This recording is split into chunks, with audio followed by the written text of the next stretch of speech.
Angel Reese receives her 8th tech, which will prohibit her from playing against the Indiana Fever. And 2, she's in some pretty hot water with her teammates about the Chicago Tribune article.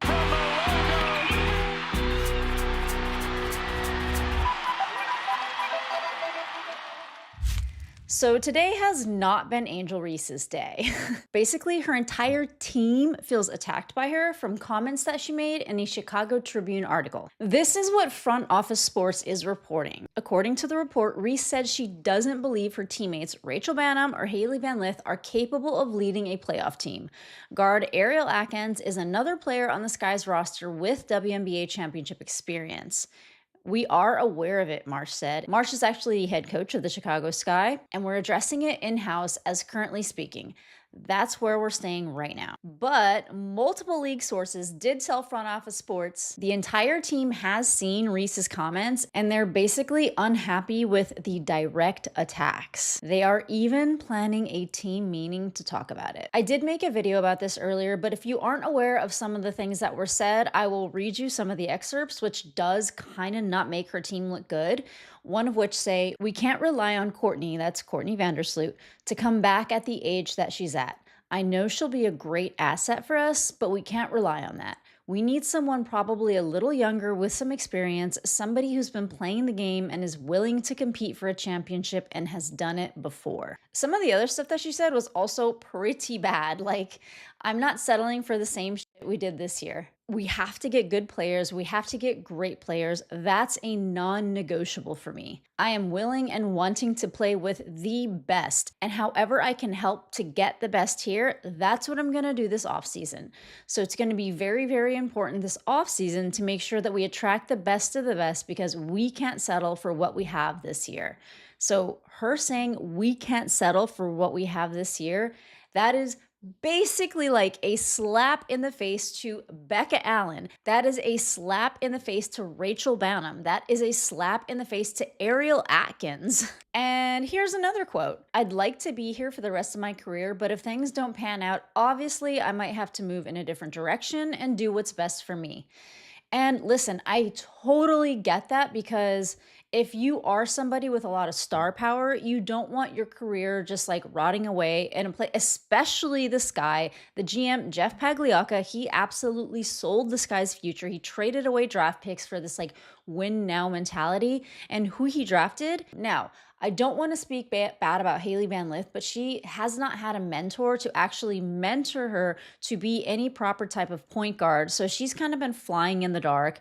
She hasn't exactly proven her worth in the WNBA. She's definitely green. And without anybody to mentor her, I don't see how she's an asset to that team. I think that as high as she went was because of her notoriety, because there were players that were definitely better than her that the Sky could have drafted. But in addition to all of this, she did talk about wanting a more dynamic style of play on the court. She wants the Sky to establish a more cohesive identity regardless of personnel. And get this, she wants head coach Tyler Marsh to coach the players harder. And I said this in the last video, but I don't know exactly how that's going to go over in the locker room. I don't know how any of this is going to go over actually in the locker room. But they did play tonight. And in the post-game interview, Reese was asked about it, and this is what she said.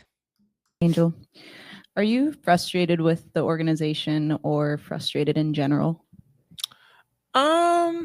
I don't think I'm frustrated. I probably am frustrated myself right now. I think the language is taken out of context, and I really didn't intentionally mean to put down my teammates, because they've been through this with me throughout the whole year. They've busted their ass just how I busted my ass. They showed up for me through thick and thin and in the locker room when nobody could see anything. So I would apologize to my teammates, which I already have, about the article and how it was misconstrued, about what was said. And I just have to be better with my language, because I know it's not the message, it's the messenger, and understanding what I say can be taken any kind of way. So I just have to really be better and grow from this. Yeah, I'm not exactly sure how that can be misconstrued. I think that a lot of those statements were pretty direct and, they were very rude. Now, saying that, I totally understand having this sentiment. If you are a player that is worried for your career, I think that there should be people advocating for you behind the scenes. But it was the way that this was delivered that was kind of the big deal. In any case, in this very game, Angel Reese got her 8th technical foul, and according to WNBA rules, after 8 technical fouls, you are suspended for the very next game, which just so happens to be against the Indiana Fever. Now, the ironic thing about the Indiana Fever and the Sky is that the WNBA commissioner, Kathy Engelbert, she started this thing called Rivalry Week, of which the parameters pretty much put the Sky and the Indiana Fever as rivals. And obviously, the two players being the rivals are Caitlin Clark and Angel Reese. Now, Angel Reese has actually only played 1 game against the Fever, and she missed 2 games due to a back injury, and this will be her 3rd game that she misses against the Indiana Fever. If you're curious about what happened for her to get the technical foul, it was an interaction between her and Aaliyah Edwards.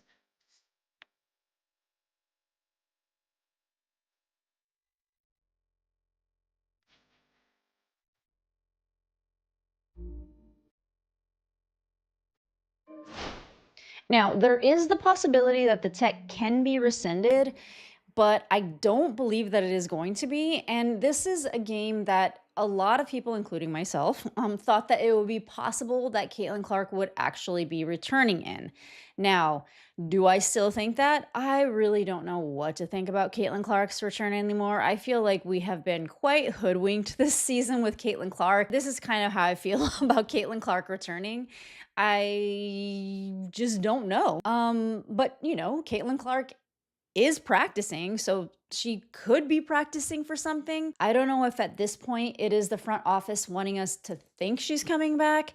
Again, I'm not one to wear a tinfoil hat or anything, but I really just don't know anymore. But I will say again that September 5th was the date that I thought Caitlin Clark would be back. Maybe she's going to be back. Maybe Angel Reese will get her tech rescinded. Maybe she won't, and maybe Kathy Engelbert will never have the rivalry that she planned all season long. In any case, what do you think about all of this?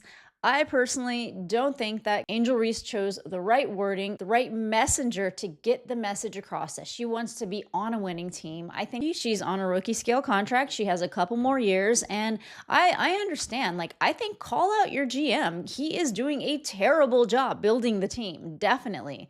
But to call out your teammates like that is very kind of odd, especially a team that just you build a camaraderie with. This is almost like going to war with people. That is what a team is like.